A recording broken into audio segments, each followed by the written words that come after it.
તો મિત્રો આજે મેં વિચાર્યું કે ખેતરમાં જઈને કેરીના લાડુ બનાવું, એટલા માટે મેં કેરીનો તૈયાર રસ લઈ લીધો છે. ખેતરમાં પહોંચતા જ સરસ મજાનો આંબાનો છેડો હતો, તો ત્યાં આગળ સાફ કરીને મેં ઈંટોનો ચૂલો બનાવી દીધો.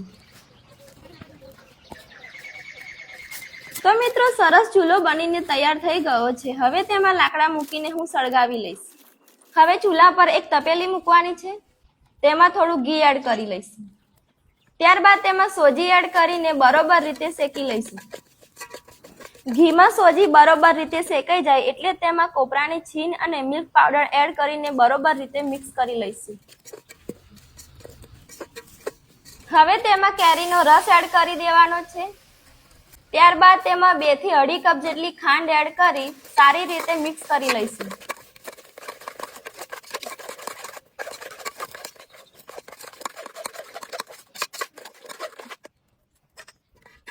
હવે તેમાં સ્વાદ માટે થોડો ઇલાયચી પાવડર એડ કરી બરોબર રીતે મિક્સ કરી લઈશું. તો મિત્રો લાડુ બનવા માટે તૈયાર થઈ ગયું છે. હવે તેને ચૂલા પરથી નીચે ઉતારી લઈએ અને એક વાટકામાં કાઢી લઈએ.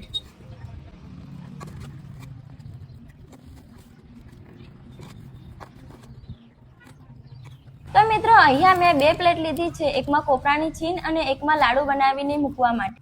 હવે હાથ વડે આ રીતના ગોલ ગોલ લાડુ બનાવી લેવાના છે અને લાડુ પર કોપરાની છીણ આ રીતના લગાવી ખાલી પ્લેટમાં મૂકી દઈશું. બાકીના લાડુ પણ આ રીતના બનાવી લઈશું.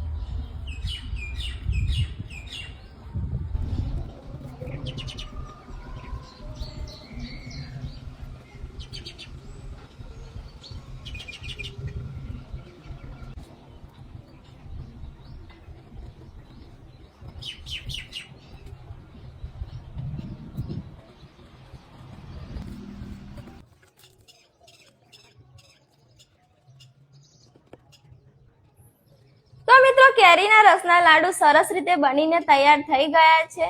હવે તેમાં ઉપરથી કોપરાની છીણ ભભરાવી લેવાની છે. તો મિત્રો કેરીના રસના લાડુ ખાવા માટે તૈયાર છે.